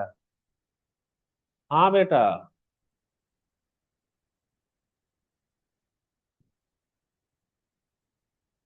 देखो ट्रिक से समझो, ट्रिक से समझो, यानी कि इसमें इसमें और इसमें आपस में मुकाबला होता है। ईद में, ईगो में और सुपर ईगो में क्या होता है, बता सकती हो। आपस में, आपस में क्या होता है, लड़ाई होता है कि नहीं, लड़ाई होता है ना। ये बोलेगा कि हमको मजबूत बनो, हम स्ट्रांग होंगे। ये बोल रहा ना ना, हम स्ट्रांग होंगे। और ये बोलता है क्या, कि हमको स्ट्रांग होना है। लेकिन याद रखना है, ये तीनों में कोई एक ही को होगा जो सुपर स्ट्रांग होगा, बाकी दोनों इससे अधीन होता है। जिसका ईद अगर सुपर स्ट्रांग हो गया, वह दोनों को दबा देगा और बच्चा निगेटिव हो जाएगा। तो गौर से सोचो कि जब एरिक एरिक्सन इसको शामिल कर रहे हैं, यानी हर एक स्टेज में इसके बीच में लड़ाई हो रहा है। तो हर एक स्टेज में जब इसके बीच में लड़ाई हो रहा है, तो हर एक स्टेज में जानते हो अंतर्द्वंद हो रहा है। क्या हो रहा है, अंतर्द्वंद को कैसे लिखते हैं हम लोग, ये सही लिखे हैं ना, अंतर्द्वंद हो रहा है। अंतर्द्वंद का मतलब क्या होता है, कॉन्फ्लिक्ट होता है। क्या होता है, कॉन्फ्लिक्ट। यानी कि तुम जूझ रहे हो, तुम अंतर्द्वंद में हो, तुम्हारे अंदर में लड़ाई चल रही है कि हम ये करें, हम ये करें, या ये करें। अब याद रखना, तुम किसी न किसी अंतर्द्वंद में हारोगी और किसी न किसी में जीतोगी। 8 स्टेज आएगा और 8वां स्टेज में तुम्हारा कॉन्फ्लिक्ट होगा, अंतर्द्वंद होगा। और जिसमें तुम जीत जाओगी, उस स्टेज में तुम बहादुर बनकर निकलोगी। और जिस स्टेज में तुम अंतर्द्वंद में हार जाओगी, तो तुम्हारा अंदर का शैतान जीत जाएगा और वह तुमको उस स्टेज में निगेटिव बना करके छोड़ देगा। अब तुमको जानना है कि 8 स्टेज में क्या क्या अंतर्द्वंद आता है। तो एक एग्जांपल दे रहे हैं, पहला वाला स्टेज में आता है अंतर्द्वंद में, हम पढ़ाए हैं, क्या पढ़ाए हैं बता सकती हो।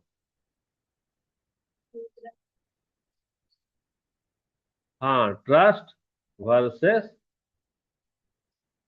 मिसट्रस्ट। अब तुम्हारा अंतर्द्वंद में अगर जो तुम मान लो हार गई है इस स्टेज में, तो हार गई है तो तुम हमेशा क्या बनोगे, मिसट्रस्ट में। तो जी देखो, मिसट्रस्ट का क्या क्या परिणाम बता दिए थे, तुम्हारा जीवन फिर वैसे ही गुजरेगा, अंधकार में गुजरेगा, लोगों पे भरोसा नहीं कर पाओगी, धोखा की नजर से देखोगी। और अगर भी तुम्हारा अंतर्द्वंद यहाँ पर जीत गया, तो तुम क्या बनोगे, ट्रस्ट वाला पे लोगे। कुछ कुछ तुम ही ना क्लास अटेंड की है मनीषा।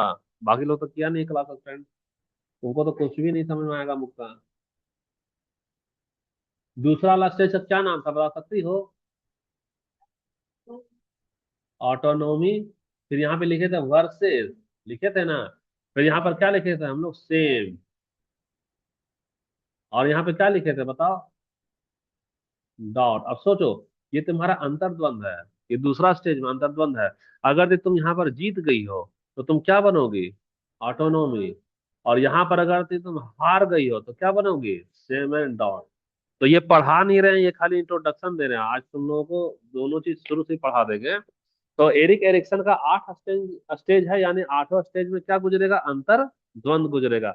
जिस स्टेज में कमजोर हो जाओगी वहां पर हार जाओगी, और नकारात्मकता वाला तुम ग्रहण कर लोगी। और जिस स्टेज में तुम जीत जाओगी उस स्टेज का वहां का सकारात्मकता वाला तुम ग्रहण करोगे और वैसा ही बनोगी। तो एरिक एरिक्सन का आइडिया थोड़ा थोड़ा लग रहा है कि ये क्या कह रहा है। ऑनलाइन में समझ में आ रहा था मनीषा कि कॉन्फ्लिक्ट होता है हर एक स्टेज में? नहीं। देखो, मानव एक सामाजिक प्राणी है।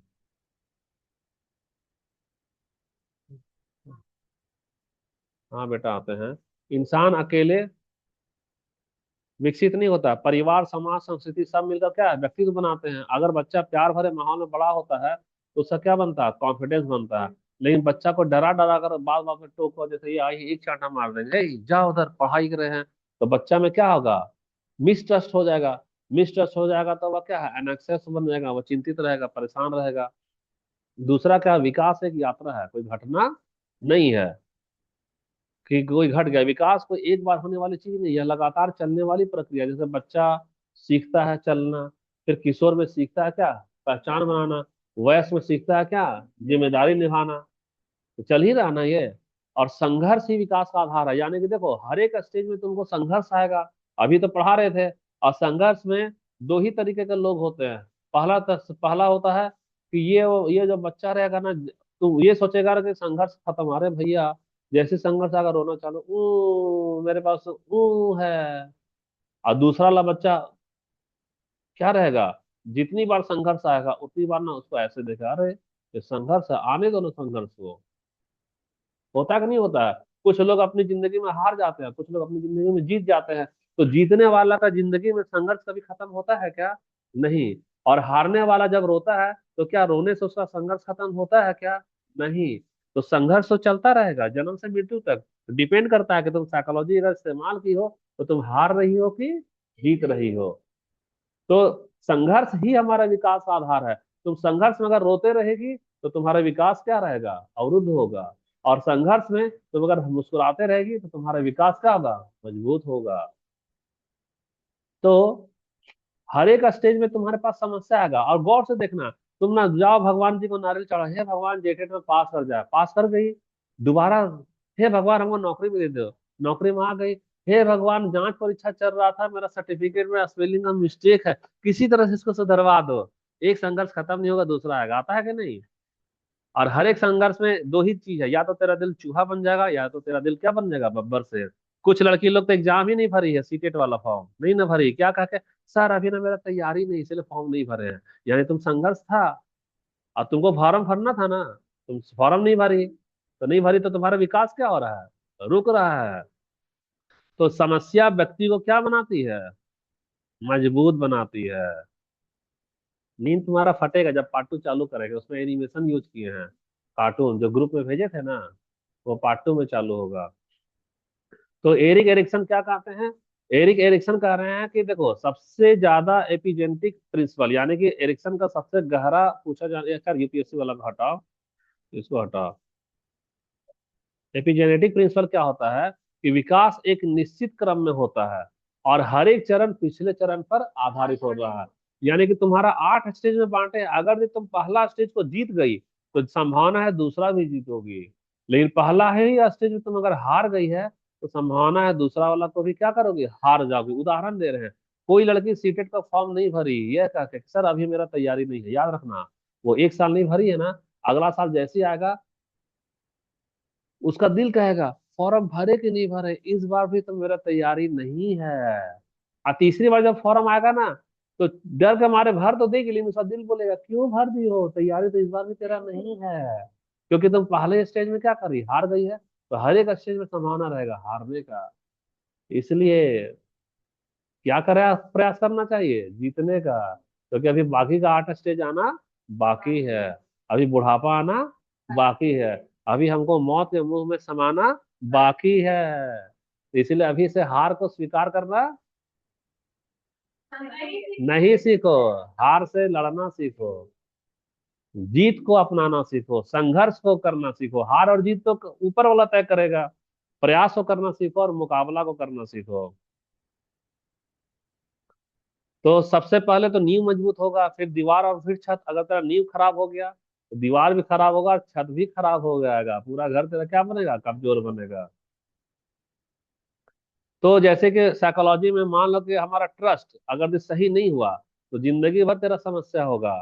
इसीलिए बच्चे का लालन पालन में, जो अपना बच्चा और कोई सौतेला के घर में रख दो बच्चा, गलती से देखो सौतेला घर में रख दो बच्चा, वो तुम्हारा उतना डेवलप नहीं हुआ, या नहीं तो तुम्हारा 5 साल का जो बचपन है, एक अपने घर में रख दो और एक नानी घर में रखो।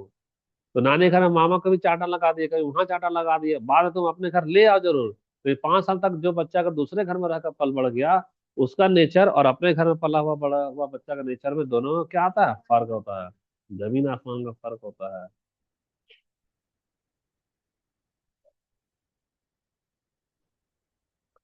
तो क्राइसिस देखो, यही क्राइसिस का मतलब है, तुम्हारा हर एक स्टेज में क्राइसिस आएगा, क्राइसिस मतलब संघर्ष आएगा। तो क्राइसिस का को लोग बेवकूफ होता है, जो क्या होता है खतरा समझता है, जो हारने वाला इंसान है वो सब क्या देखता है, खतरा होता है। लेकिन यह सही मायने कहो तो क्राइसिस का मतलब तुमको भगवान मौका दे रहे हैं कि दो वो विकल्प है, या तो हारो या तो जीतो।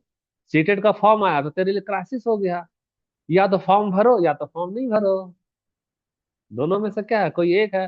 तो हर एक स्टेज में दो अपोजिट चीजें होती है। एरिक एरिक्सन के बारे में पढ़ा रहे हैं, हर एक स्टेज में क्या आएगा, एक भला और एक बुरा। तुमको पहचान लेना है कि जिसको तुम अपनाने जा रही हो वह भला वाला है कि बुरा वाला है।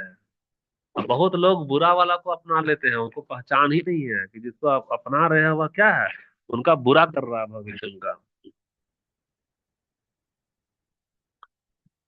जैसे एग्जाम्पल दे रहे हैं, पहला वाला में क्या है, ट्रस्ट वर्सेस मिसट्रस्ट, जैसे आइडेंटिटी वर्सेस कंफ्यूजन।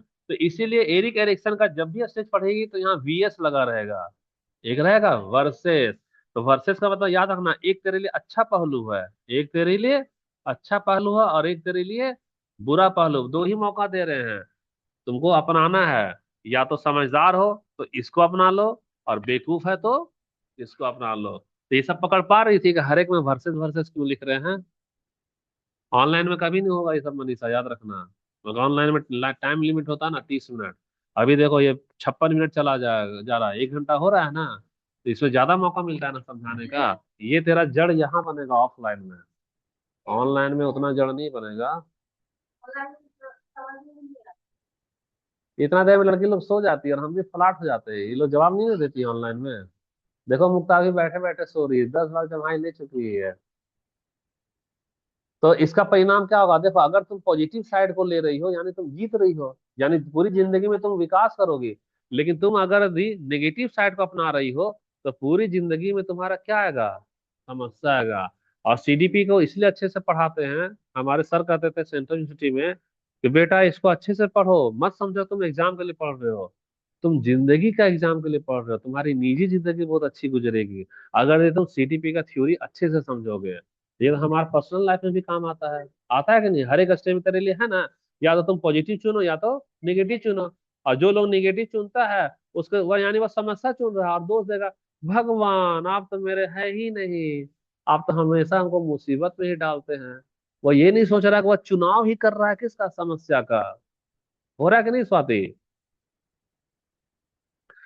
तो हमको क्या कहना है, एरिक एरिक्सन क्या बोलते हैं, बैलेंस वाला पे एरिक्सन कहते हैं कि पूरी तरह पॉजिटिव होना भी जरूरी नहीं है, आपको आइडियल पोजीशन पे होना चाहिए, यानी कि पॉजिटिव भी रखो और नेगेटिव भी रखो, लेकिन हल्का सा पॉजिटिव वाला क्या होना चाहिए, बड़ा होना चाहिए। जैसे उदाहरण दे रहे हैं, अगर ये पूरी तरह से पॉजिटिव की बात करेंगे तो पूरी तरह से पॉजिटिव में आदमी बोलेगा हमको जिंदगी भर सच बोलना चाहिए, जिंदगी भर सच बोलना चाहिए। अब गलती से उस लड़का का शादी होगा, उसकी बीवी बोलेगी बताइए जी हम आपके कौन हैं, तो बोले कि तुम तो मेरी 10वीं नंबर में हो लो। पूरी तरह से सच का हो गया ना कबाड़ा। तो ये क्या कहते हैं, एरिक एरिक्सन बोलते हैं कि आप निगेटिव और पॉजिटिव में बैलेंस रखो, लेकिन थोड़ा सा पॉजिटिव वाला ऊंचा रखो और निगेटिव वाला थोड़ा सा नीचा रखो। चलो ये तो हम लोग मजाक कर रहे थे, लेकिन हमेशा सच वाला बात सही है। कैसे? जैसे तुमको हम हिरन वाला कहानी सुनाए थे कि ये मेरे पास में हिरन है, हिरन का देखो 4 पैर होता है, तो अभी कल्पना करो कि इसका 2 ही को पैर है, और ये इसका मुंह है, ये क्या है इसका मुंह। ये हिरन है, और गलती से क्या क्या एक राजा जानबूझ से इसको तीर मार दिया। तीर मार दिया तो क्या हिरन मरने वाला है। तो हिरन मरने वाला, तो यहाँ का मकान में एक साधु छुपा हुआ था, तपस्या कर रहा था। इस हिरन को अपने घर पे ले आकर छुपा दिया, और राजा पूछता है, बताओ जी हिरन को तीर मारे थे तुम देखे हो? तो साधु बोलेगा, हाँ साधु हम देखे थे, हिरन को तीर लगा और उसको क्या किया कि सदर अस्पताल वाला आया और हॉस्पिटल में भर्ती करके ले गया। तो राजा उदास हो गया, सोचा साधु तो सच बोलता है, वह चला गया। लेकिन साधु के झूठ बोलने से हिरन की जान तो बच गई। तो सोचो क्या होता अगर ये साधु पूरी तरह से पॉजिटिव होता, यानी सच बोल देता, और सच बोलता तो हिरन की जान मर जाती।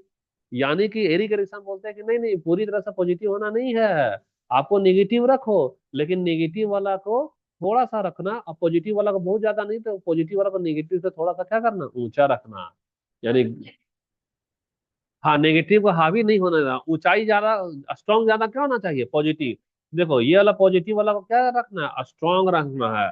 और नेगेटिव वाला तो होगा, लेकिन नेगेटिव वाला क्या होगा, वीक होगा। जैसे सोचो, हम लोग बोलेंगे ना क्या, कि किसी को गाली नहीं देना चाहिए, लेकिन हर कोई गाली देता है मन ही मन में, देता है कि नहीं? यानी हम निगेटिव को हटा पा रहे हैं क्या? मेरे अंदर निगेटिव समाया हुआ है, लेकिन हम निगेटिव को छोटा सा रखे तो मन ही मन में दे रहे हैं, सामने में नहीं बोल रहे हैं। सामने, अच्छा आइए आइए चाय पीजिए, अमन में सोचे जल्दी से भाग न जाए भाई।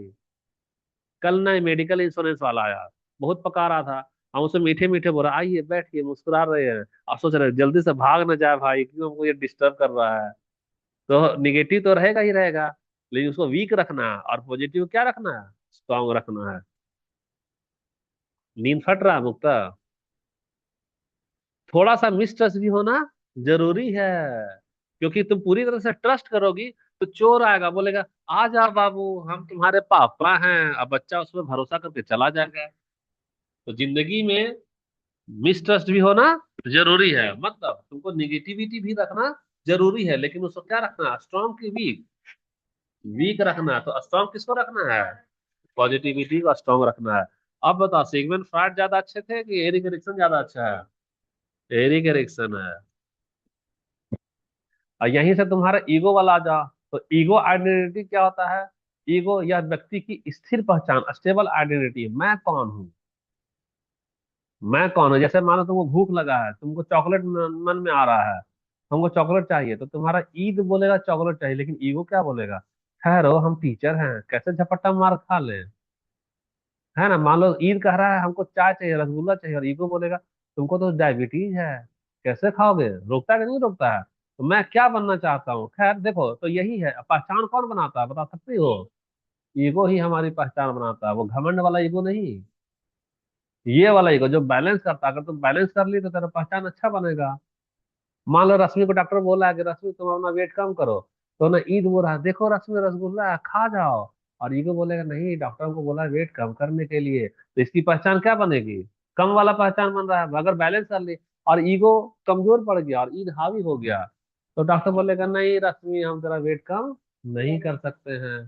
तो पहचान कौन बना रहा है, ईद बना रहा है कि ईगो बना रहा है? ईगो ना बना रहा है।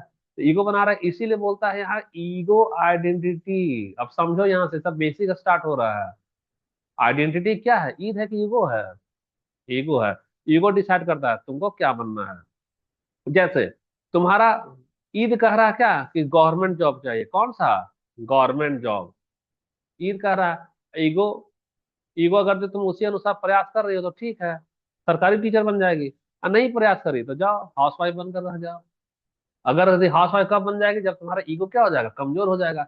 ईद तो हर एक के मन में, हमको अभी नौकरी चाहिए, हमको फलाना बहुत बेइज्जत किया ना, हमको आज का आज ही नौकरी चाहिए, ये कौन कह रहा है, ईद कह रहा है।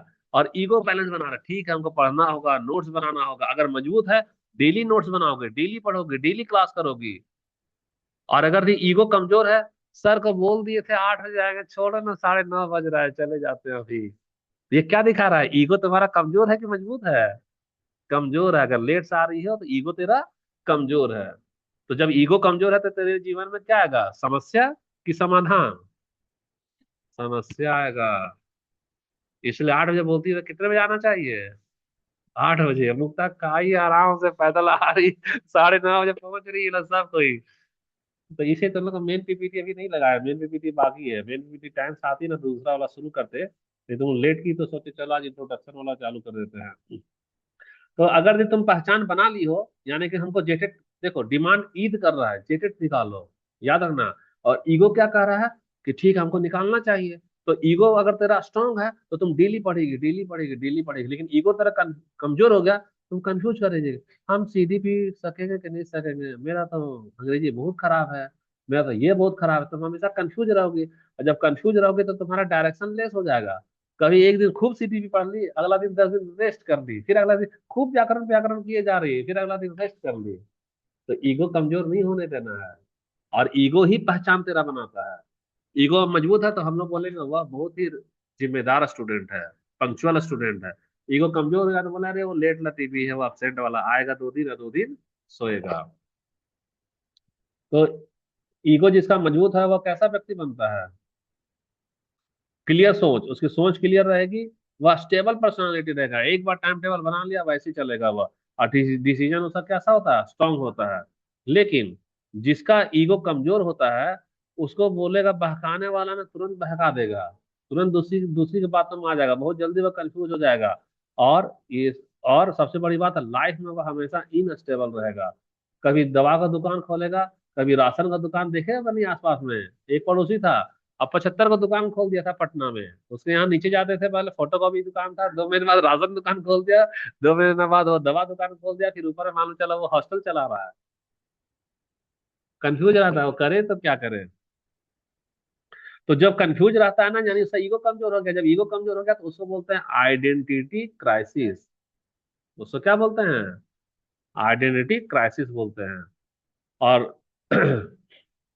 तो जब व्यक्ति अपनी पहचान को लेकर कंफ्यूज हो जाता है, या कब होता है, सबसे ज्यादा किशोरावस्था में होता है। जैसे मैं साइंस लूं कि आर्ट्स लूं, हम बी फार्मा लें कि डी फार्मा लें, पॉलिटेक्निक करें कि इंजीनियरिंग करें, यूपीएससी करें कि जेपीएससी करें, रेलवे करें कि बैंक करें, होता है कि नहीं होता है? कि सर हम क्या करें, यानी वह उसका ईगो कमजोर है, तब नहीं कंफ्यूजन हो जा रहा है। तो अगर क्राइसिस सॉल्व हो गया तो सब पर्सनालिटी स्ट्रांग बन जाएगा। अगर सॉल्व नहीं कर पाया क्राइसिस को, तो रोल कंफ्यूजन में चला जाएगा। तो ठीक है, सबसे पहले मोरेटेरियम क्या होता है, तो एक टाइम पीरियड है जब व्यक्ति क्या करता है, एक्सपेरिमेंट करता है। जैसे कि कैरियर बदलना, अलग अलग ऑप्शन को क्या करना है, ट्राई करना। तो यह कंफ्यूजन नहीं है बल्कि एक्सप्लोरेशन फेज है। यहाँ पर वो क्या करता है, चुनाव करता है। इसको ठीक है। अच्छा ठीक है, ये वाला अभी हमारा काम का नहीं है, इसको भी रहने दो। लेकिन 1 घंटा पार भी होता हो गया ना, इसीलिए। अच्छा ठीक है देखो। हाँ ठीक है, देखो यहाँ देखो, यहाँ हमारा मैल एडेप्टेशन वर्सेस मेलिगेंसी, यानी कि एडवांस कॉन्सेप्ट है। अगर इग्नोर बहुत ज्यादा, अच्छा ये तो हटा देखो। मैल एडेप्टेशन क्या, पॉजिटिव साइड बहुत ज्यादा हो जाए, जैसे ब्लाइंड ट्रस्ट। ब्लाइंड ट्रस्ट करोगी ना तो कोई भी तो धोखा दे देगा, कोई भी क्या कर देगा, धोखा दे देगा। तो ब्लाइंड ट्रस्ट हमको नहीं, हम तो शुरू यहाँ शुरू में रिएक्शन बता दिया ना कि एकदम ट्रू पॉजिटिव नहीं होना है, पूरी तरह से हमको नहीं रहना, बल्कि नेगेटिविटी रखना और पॉजिटिविटी को थोड़ा सा ऊपर रखना है। यानी ज्यादा स्ट्रांग रखना पॉजिटिविटी को, नेगेटिविटी को कमजोर रखना है। तो तुम ज्यादा पॉजिटिव साइड होने लगोगी ना, तो उसी को बोलता है मैल एडेप्टेशन, यानी कि तुमको धोखा ही मिलेगा जरूरत से ज्यादा तुम पॉजिटिव हो जाओगी तो। इसलिए जरूरत से ज्यादा दूसरे पर भरोसा करना चाहिए क्या? नहीं। सीता रावण पर भरोसा कर ली, भिक्षुक बनकर आया था ना, भरोसा कर ले, छोड़ो ना लक्ष्मण को, ऐसा काम है तो रेखा खींच देना। अच्छा, मैलिगेंसी क्या होता है, जब नेगेटिव साइड डोमिनेट करो। यानी कि तुम अब ज्यादा नेगेटिव वाला सोच रही, अरे दुनिया में कोई काम नहीं आएगा, खाली मेरा बेटा ही काम आएगा। नतीजा क्या हुआ, अपना भाई को नहीं पूछ रहा है, अपना चाचा को नहीं पूछ रहा है।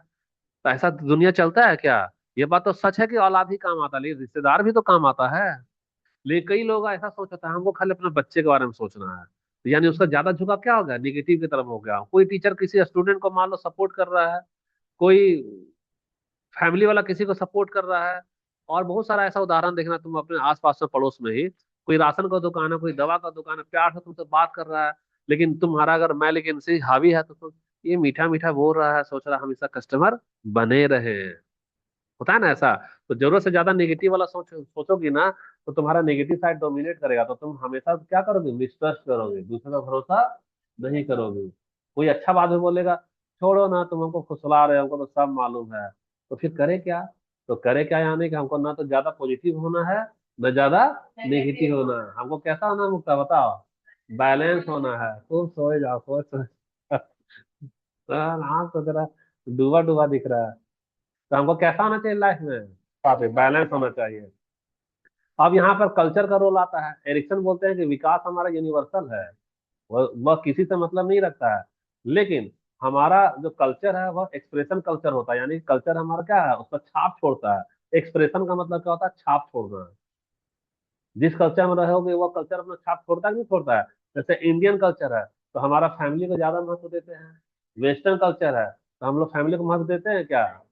अलग अलग कमरा में लोग रह जाता है। तो मतलब क्या है कि स्टेज तो सारा सेम रहेगा, लेकिन बिहेवियर क्या होगा हर एक स्टेज में अलग अलग रहेगा। जैसे ईगो, ये सब तो डिटेल में हो जाएगा फिर अभी इस तरह से। तो ईगो और सोसाइटी क्या है, ये तो हटाओ ना, ये सब जब पढ़ाएंगे तब करना है ना। जैसे एरिक्सन का मॉडल में है कि डेवलपमेंट पूरी तरह से किसमें होता है, तो सोसाइटी के साथ साथ हमारा क्या जुड़ा होना चाहिए, ईगो। अब देखो यही से तुमको फॉर्मूला निकल जाएगा, ये लाला ट्रिक बता रहे हैं। ईगो यानी तुम मनोविज्ञान में आ जाओ। ईगो क्या होता है, मन का बात है ना। यानी हम मनोविज्ञान का अध्ययन कर रहे हैं, और सोसाइटी यानी किसका कर रहे हैं, समाज का अध्ययन कर रहे हैं। यानी मनोविज्ञान में सब पहला वाला ले लो मनो, और सामाजिक में ले लो यहाँ सामाजिक, मनो सामाजिक, और ये मिलकर के क्या कहला रहे, विकास। यानी यहाँ पे जोड़ दो, यहाँ पे क्या हो जाएगा, ये विकास और सबका सिद्धांत। तो मनो सामाजिक विकास का सिद्धांत कौन दिया है? एरिक एरिक्सन दिया है।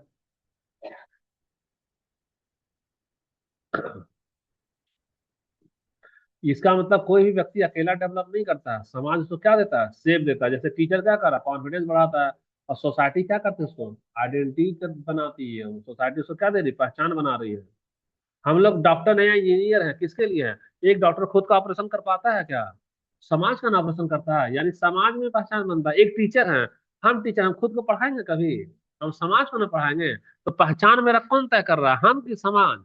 समाज। मान लो हम बेहतर टीचर हैं, हमसे कोई भी लड़का लड़के पढ़वे नहीं करे, तो हमारा टीचर का डिग्री लेने को फायदा होगा? इसीलिए यहाँ पे लिखा है क्या, कि समाज से भी, यानी सोसाइटी ही क्या देती है, पहचान बनाती है। हम अपनी पहचान नहीं, सोसाइटी हमको क्या दे रही, पहचान दे रही है। तो ठीक है हमारा। अब यहाँ से हम लोग ना, 1 घंटा हो गया तो थोड़ा सा गैप करते हैं। थोड़ा सा गैप करो, 5 मिनट, फिर हम लोग अगला पार्ट को शुरू कर रहे हैं।